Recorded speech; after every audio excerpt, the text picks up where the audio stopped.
Hello everyone. Today we are going to start the poem Elegy written in a country churchyard. Introduction to the poem. Gray was inspired to write this elegy by the sad and untimely demise of his close friend Richard West, which closed the chapters of a promising life.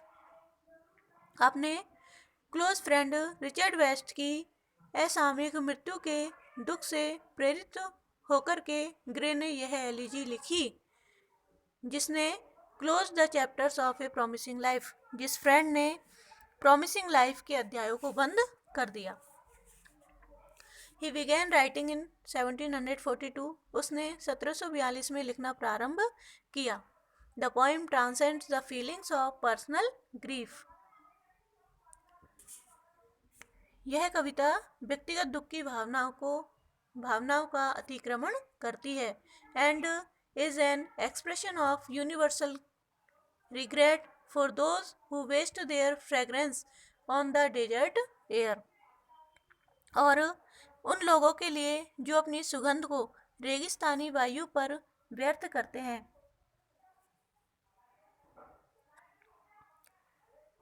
यह प्रस्तुत कविता व्यक्तिगत दुख की भावनाओं को अतिक्रमण करती है और एक सार्वभौम दुख की अभिव्यक्ति करती है उन लोगों के लिए जो अपनी सुगंध को रेगिस्तानी हवा पर व्यर्थ करते हैं।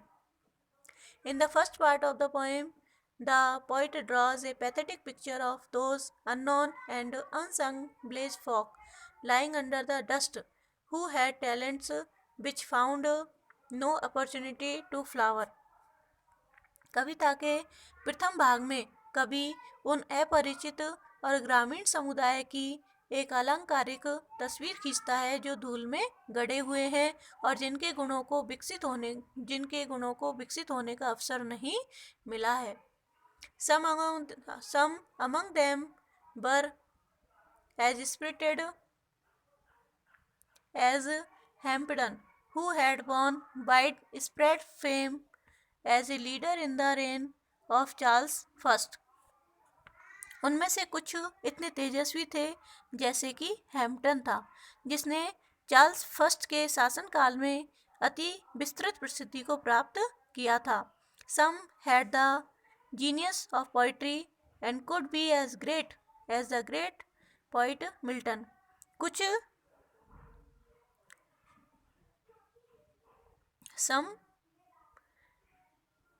among them were as spirited as Hampden, who had won widespread fame as a leader in the reign of Charles I। Some had the genius of poetry and could be as great as the great poet Milton।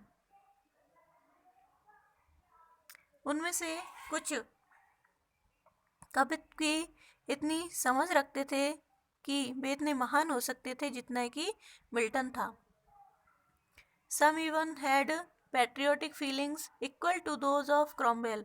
कुछ उतनी ही देशभक्ति की भावना रखते थे जितनी कि Cromwell रखता था। They were in a way even superior to Cromwell। बल्कि वे क्रॉमवेल से भी अधिक उच्च स्थिति में थे। These people remained obscure as they got no opportunities to show their merits। ये व्यक्ति बिल्कुल अज्ञात रहे क्योंकि इन्हें अपने गुणों को दिखाने का अवसर प्राप्त नहीं हुआ। The poet laments this colossal waste of abilities and talents.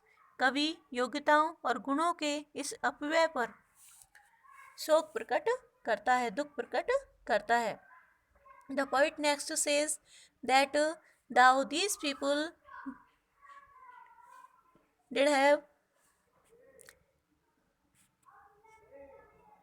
opportunity to display their good qualities, neither did they have any scope for missing their talents।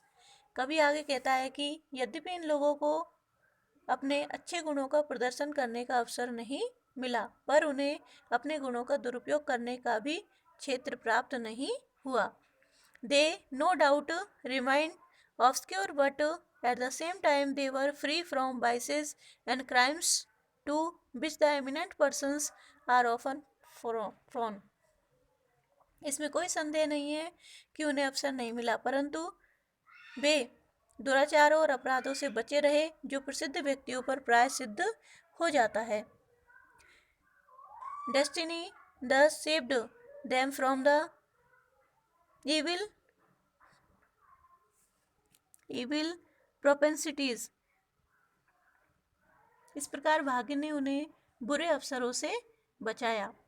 Want of scope kept them away from greatness as well as from evil ways। अवसर के अभाव में उन्हें महानता से दूर रखा, साथ ही बुरे रास्तों से भी दूर रखा। The elegy ends with an epitaph on the poet supposed to be written by a Blazer।